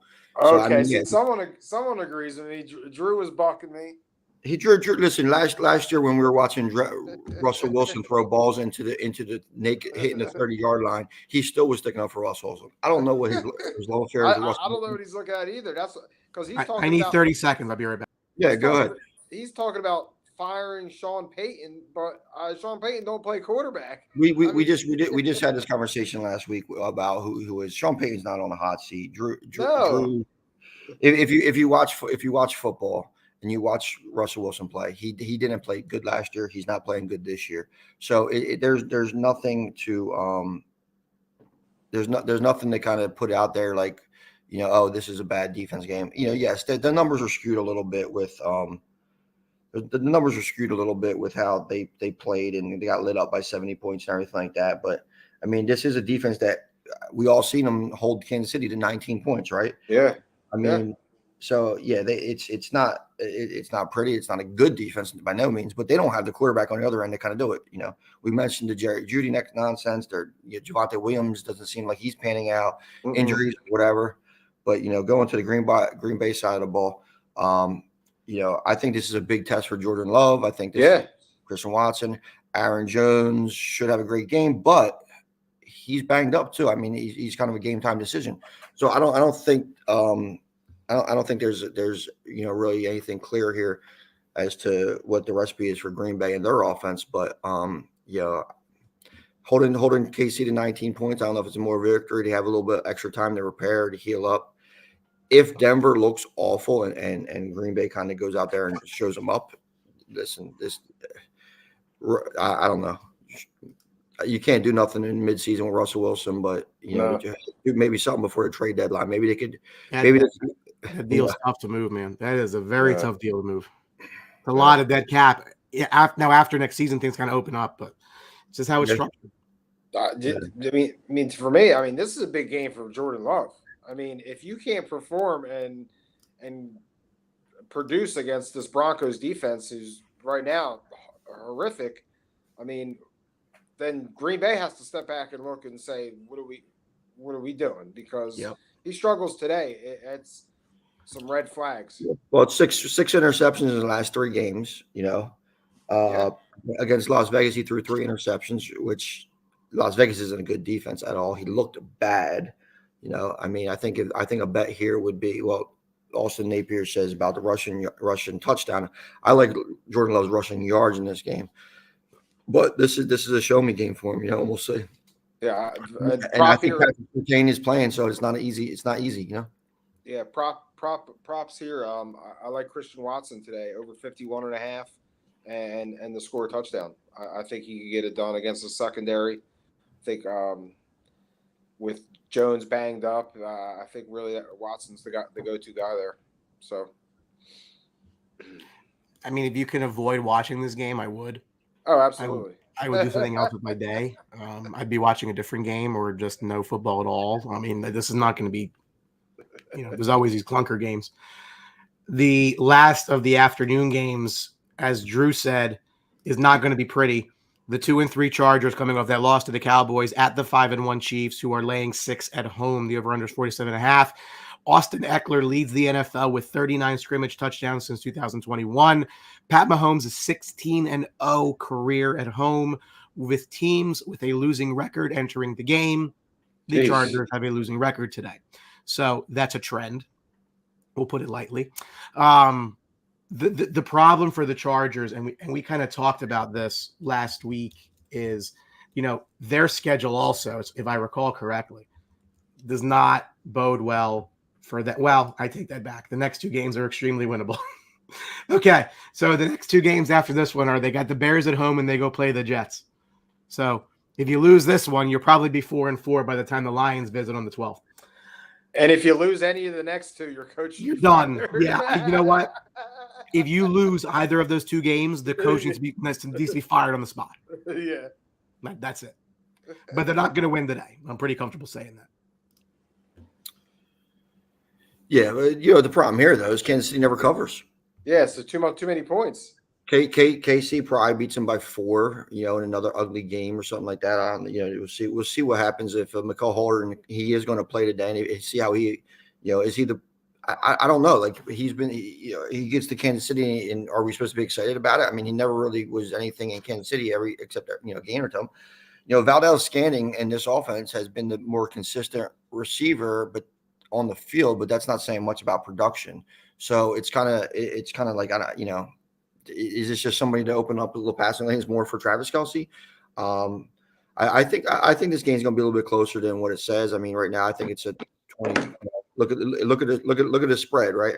Well, look at the over under. I think it's going to be like a 24, 23 game or something like that. That it's going to be closer than what it should be. Listen, Justin Herbert, not top 5. I'm sorry, he's not top 5 anymore. I think he has to, I think he instead of, well, let me put it this way. He's not securely top 5 because I don't know if there is a top 5 quarterback, group anymore, because really it's like maybe top 2 from this perspective, as far as like Burrow falls and Herbert falls. And, these guys are not showing it. And I think this is a game that Herbert could kind of, light a fire, and kind of turn the season around if he plays. I wouldn't go that far. I have him number 4. That's a hot take. Yeah, I mean, I think, but that 4 could be 4 with 4 ties. You know what I'm saying? I don't think he's doing anything right now to separate himself. And I think that's a problem. I think that at this point in his career, I think the Chargers were expecting him to kind of be the next level and be able to guy that could carry offense and be in that top tier. And I don't think, and you have him top 4, but I don't think he is a top tier quarterback. Somebody. I look at it. I mean, people disagree with me all the time. It's just my personal view. Is like I look at it from a talent perspective. I do think that the coaching holds him back more than anything else. Again, I would like to see him with a better head coach. the thought was Kellen Moore going there. Do you see the offense go a little bit differently? They're 2-3, but they lose. Like, do you remember a couple years ago, back the Cowboys used to lose games in catastrophic fashion, like all the time. Like the Chargers lose games in catastrophic fashion all the time. Like it's like they don't get blown out for the most part. They just find ways to lose games, and a lot of that to me is coaching. So I think Herbert has all the talent in the world. I understand the argument that it has to show on the field. Sure, I get that. But from a talent perspective, I find it very hard to take more than 3 guys ahead of him currently. He's got to win. He's got to win games like this. He's got to beat these guys, and he's not. He doesn't do it. And that's why I think Burrow was firmly ahead of him. Above the injury stuff is because Burrow has those signature wins in the playoffs. Burrow has those signature wins to get his team back into where he is. Herbert does not. So that's what I'm saying. I think that there's a huge gap even there, even though Burrow struggled this year. You talk about coaching, and that's the head coaching decision, losing games and that kind of stuff. But at the end of the day, too, Kellen Moore is there now, and Kellen Moore is a very good offensive coordinator. I wish he stayed in Dallas, and I wish they got rid of McCarthy and maybe even gave him the head coaching job. I don't know if he's ready for a head coaching job, but like for what we're saying here. So I'm not, blaming the coaching altogether on, some of his performances. I just think that he, maybe this injury on his non-thrown hand is kind of screwing him up a little bit. But I just think that, enough with the finance terms, Coughlin. It's too early for that bullshit. I understand what he means. I understand what he means too, but I'm just talking about. I understand what he means as well, but it's what was it? But anyway, yeah. So listen, Herbert has to go out there. He has to put himself in upper echelon if they're going to compete in this game, and it's going to see big Pacheco game, big Eckler game. Even though I just traded Pacheco in one league, so it's like you have to. We're going to have to see what they got going on here. I think Kansas City, I don't think they cover though because they never cover. Yeah, I was going to say the same. I just think this is just slightly too many points. I'm going to take the Chargers with the +6. Sneaky player I like today, maybe not so sneaky anymore. Rashee Rice, he's getting a lot of looks in the Chiefs' offense. Mahomes trusting him a little more. I like him today. Yeah, Kevin said he would score a touchdown today. Yeah, over 40 yards today, possibly a touchdown. So yeah, that's the guy to look out for today. And Keenan Allen's been lighting it up. So, I mean, if you want to sprinkle anything on Keenan Allen, I mean, he's been scoring touchdowns all year. He's having a really good year. Well, so somebody asked earlier about Josh Palmer. Now, I have Dak Prescott in the league. I needed a quarterback, so I traded Josh Palmer, who's like my 7th receiver, in a deal for Matthew Stafford. I figured it would work out. But if he's going to play the Mike Williams role, I mean, his props might have some juice to them, being that he's not the number one. He doesn't play the Mike Williams role, though. That's the problem. He's been their number 3 receiver coming out of camp, and he's still in that role. His targets have been phenomenal still, and they are. It's just different. They put Quentin Johnson to run his routes out there. Mike Williams, they just don't throw the ball to him. Well, the role in production is what I mean. Like the productive receiver behind Keenan Allen. Yeah. I think if we look at his game logs, just off the top of my head, I think Palmer might have outproduced Mike Williams in all but one game. As far so it's like, I think Palmer's been a nice part of that offense, and it's Quentin Johnson who's going to have to step up in there. I just found out that Josh Palmer's Canadian. I had no idea. The Sunday night match has got a lot of eyes tonight. Since we get clunkers, this is definitely not one. The 5-1 Miami Dolphins at the 5-1 Philadelphia Eagles. Eagles laying 3. Over under 52.5. Miami's got 30 touchdowns in their first 6 games. That's the 4th most in the Super Bowl era. Thank you, Denver. Jalen Hurts is 8-0 against teams with a winning record since 2022. Just saw a stat that at 4 yards per carry, that's his lowest rushing production of his career. As we've noted for a while here, the Eagles are on the precipice of a rather daunting stretch of games. A lot more daunting than any stretch of games that they've had in a very long time. I've been a vocal critic of their schedule as a main reason for their relative success. This is a tough game for them. The way I look at it, I am going to pick the Dolphins to win this game because I think that the speed on the outside that the Dolphins bring is going to be a problem for an aging set of defensive backs. And a lot's made about, their pass rush. Yeah, I have seen Patrick Mahomes throws short passes to Tyreek Hill that he takes the rest of the way. That works against the pass rush, especially if they're overactive. This is going to be a bit of a struggle. I do also agree for the Eagles to stay in this game. The running game is important because they want to keep that Miami offense off the field. And they haven't been running the ball as much. They did lose to the Jets last week, which, again, is fine for my survivor pool. I don't care. At least they lost. But this, I think this is going to be a problem for the Eagles. And Chris Fallon coming aboard, watching to see you set me straight during hockey season.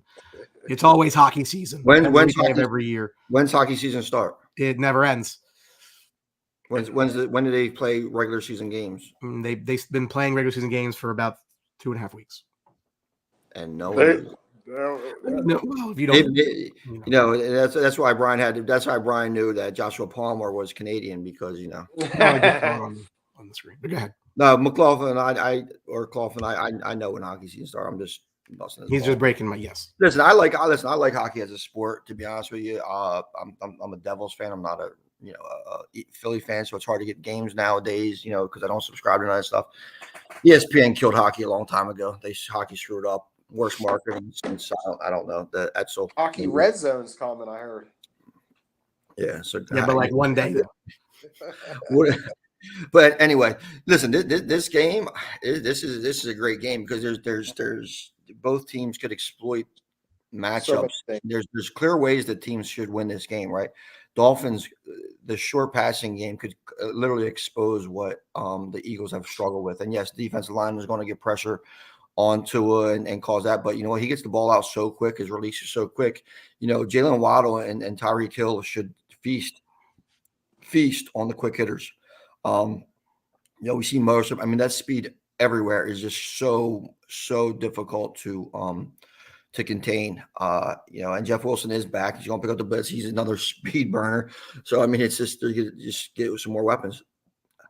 But I think that, in a primetime home game, I think Philadelphia is going to be friggin' in frenzy because, first of all, these guys are ready to go to the series after one more game after Zach Wheeler shut them down. Best bet in all of sports betting is Zach Wheeler strikeouts. Zach Wheeler strikeouts with the Phillies money line. Bang. Just cash that check every fucking day he pitches. So, that's a wonderful thing. I think Philly's going to be nuts. And I think that they learned from a lot of their mistakes of not running the ball. Listen, DeAndre Swift has been phenomenal this year when he gets carries and he gets going. The Eagles offensive line, is going to be they're going to remember what they are. They're going to remember their identity and go out there and just be road graders. And I think that's how Philly pulls out the win. I think that they run the ball. I think Jalen Hurts has to make plays with his legs. They have to keep the ball out of his hands, and that's difficult because, they only need one or two possessions, and right there, it's 14-21 on the board. But that's you can't panic. If the Eagles get, quick hit on one or two plays, and then they got to mix it up with some play action. And A.J. Brown. A.J. Brown's been a problem, it's just literally, his physicality after he catches the ball has been impressive. And you think about all the receiving talent that's going to be on the full with Jalen Waddle, Tyreek Hill, A.J. Brown, Devontae Smith. How can you overlook Chase Claypool? But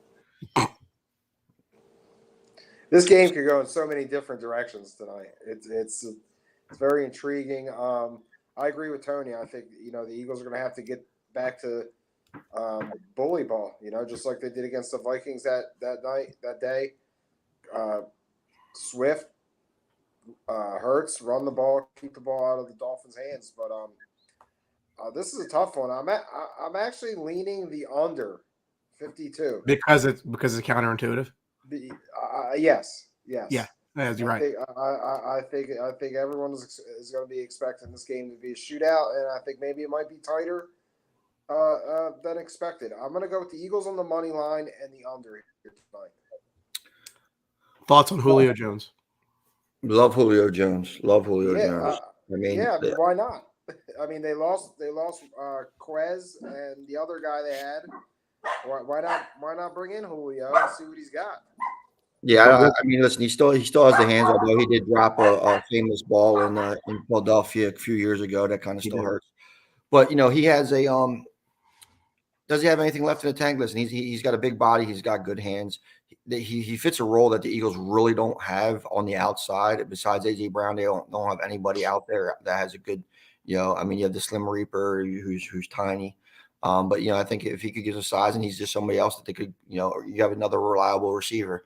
And I think again how Jalen Hurts has been struggling a little bit this year, throwing the ball at times, inaccuracy or anything like that. He might be able to help him with kind of give him, maybe a little bit of security blanket. That you see Dallas Goedert sometimes fills the role, sometimes doesn't, But I think with Hurt, I think with the thing in the running game is that you're looking at Jalen Hurts hasn't ran the ball effectively in designed runs at all.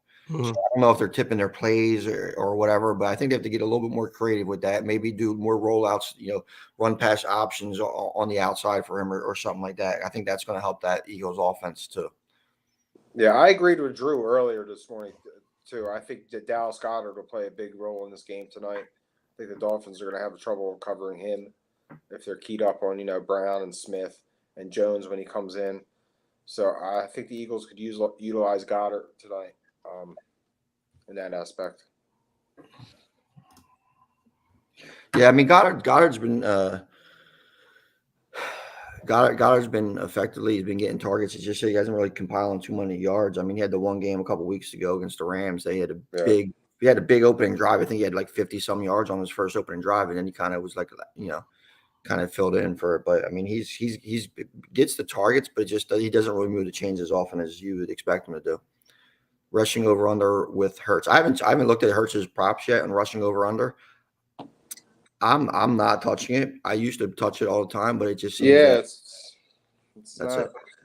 But yeah, Kelly Greens are back, as Chris Wilson mentioned. Yeah, they did real well with those Kelly Greens. That's why I want to remind everybody that they never won anything in the Kelly Greens. I mean, yeah, they look cool, but the nostalgia of the Buddy Ryan era, the Randall Cunningham era, Jerome Brown, Reggie White, all them guys who were out there, and they had some fun, impressive teams. And it's funny because if you think about how good those teams are with all the defense was awesome. Their defense. Listen, their offense was good too, though. I mean, Keith Byers, Randall. I mean, they had some offensive weapons on that team, but it just shows you how good certain other teams were. Name you the Dallas, name you the Washington Redskins, the New York Giants. Giants won Super Bowls, yeah. All these teams that dominated the NFL that were in the Eagles division while they were the Kelly Green.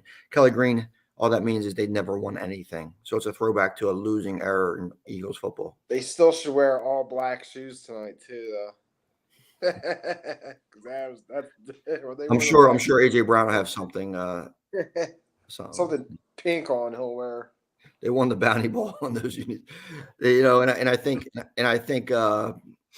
Buddy Ryan won the fight, right? Didn't he punch Kevin Gilbride in the face in those unis? And yep. I mean, listen, it was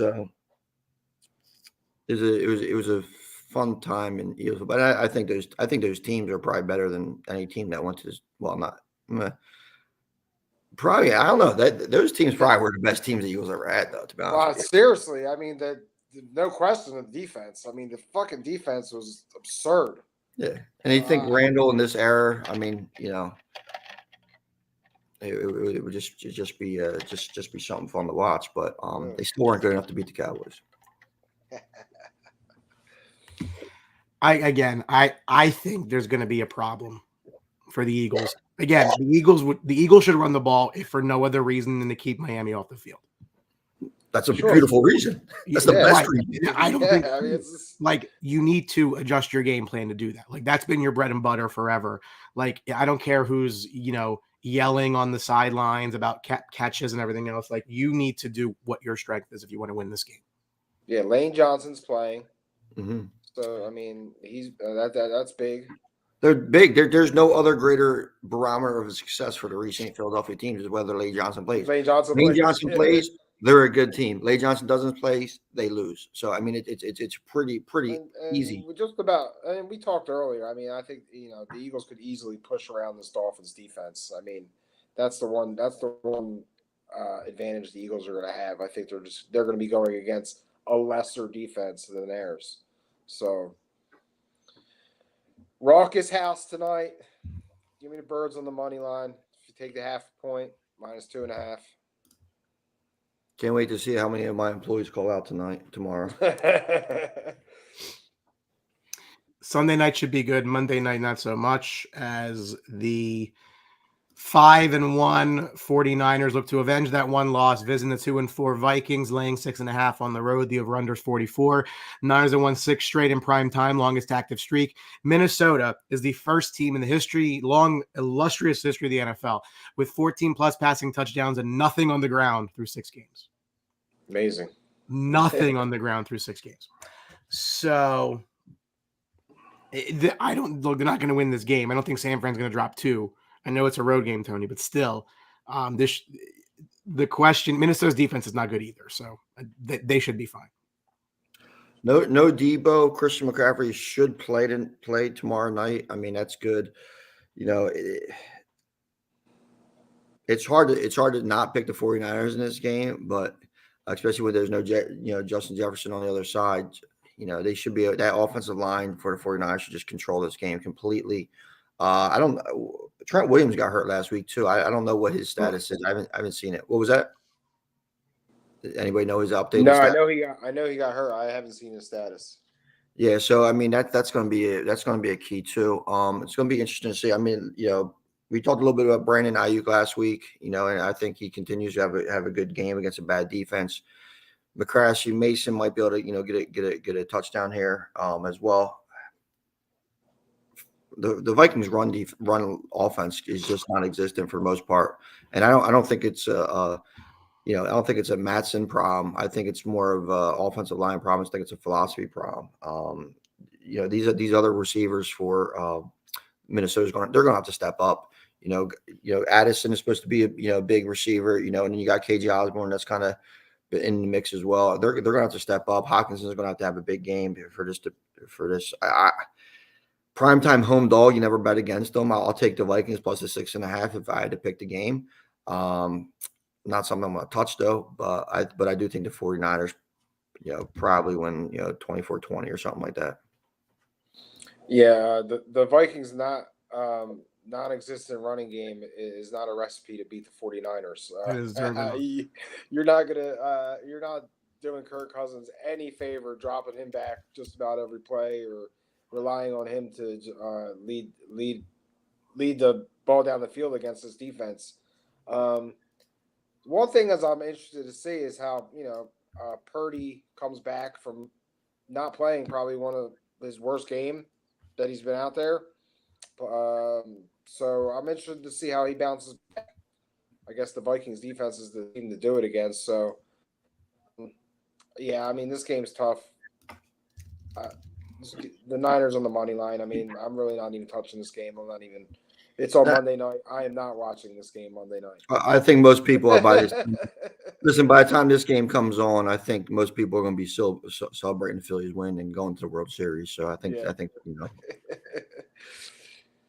I mean, most people here. I mean, there is a larger area of the country. Everybody loves the Phillies, Brian. Don't. I mean, don't get me wrong. There won't be a bigger Phillies fan than me if it's against the Astros. I can't wait to. Let's go. Because they're the only team I would ever root for the Astros to beat is the Red Sox. Everybody else we don't do it. I don't mind the Red Sox. I mean, I don't mind the Astros. I think the sign stealing and everything else that they're doing, that's just part of baseball. People have been stealing signs baseball for 30 years. Just like PEDs, people have been using some kind of in performance-enhancing drugs in baseball, whether it was greenies, whether it was cocaine. It was, do some research on Hank Aaron or his cocaine use and that kind of shit. And like people use that kind of stuff. People steal signs all the time. It's just part of the gamesmanship. I mean, that's why they make the sign so complex, right? That's why they got a pitch comm now, right? I was watching. I'm like, what are they? I actually saw what it looked like. I'm like, that's interesting. I guess technology's fine. I mean, a baseball purist probably looks at that and just wants to die, but it is what it is. Any final thoughts as we wrap up week 7? I can't believe it's going by this fast. I can't believe it's week 7 already. Tony, you weren't on the show earlier. I made a comment to the boys that the Dolphins right now feel like a light version of the Chiefs from a couple years ago. Well, I mean, they do have Tyreek Hill, so That's right. That's exactly why I'm drawing that correlation. Yes. Well, I think this Dolphins team runs the ball better than any of the Chiefs teams ever Probably did. true. Yeah. I think that's difference, and Tua is nowhere near it. But I mean, listen, the offense is just explosive, and it's not just the Tyreek Hill that's explosive, but it's pretty much the entire offense. So I mean, even the kid who got hurt, a chain. I mean, yeah, you couldn't even you couldn't even see that coming from most part. You thought he might be productive, but I mean, not like this. Mostert has had some great games and great times in San Fran, so you could see him kind of being productive. But the way they're just putting the ball up and scoring points is something impressive. And it seems like they'll bounce back from the Buffalo loss so pretty well. So it's I still don't think they're the number one contender for KC, but if they get on top of if they get on top of teams, and I think that was one of the Kansas City's issue, they would get on top of teams. They wouldn't be able to run out the clock too effectively. So absolutely. Did you guys hear? Speaking of McDowell, did you guys hear the story about how he kind of got into football? Yeah. He was the ball boy for the Broncos. Yeah, but No, he's the way his mom, how he got to be the ball boy. He lost his hat. He lost his hat, and then one of the coaches bought him a hat, and they while he was like signing autographs, he lost his hat, and he was like an autograph kid. I guess he had a single mom, and the mom started banging the coach that bought him the hat, and the rest is history. Whatever works, right? Whatever works. Hey, mom with a decade right there. Do what you got to do. All right, listen, make it a profitable Sunday. Enjoy your day. There's a couple good games today. Make sure you watch them and not the ones that stink. And then you'll have a decent Sunday. So on behalf of the boys, thank you for watching Week 7. We'll catch you next week and go from there. See ya.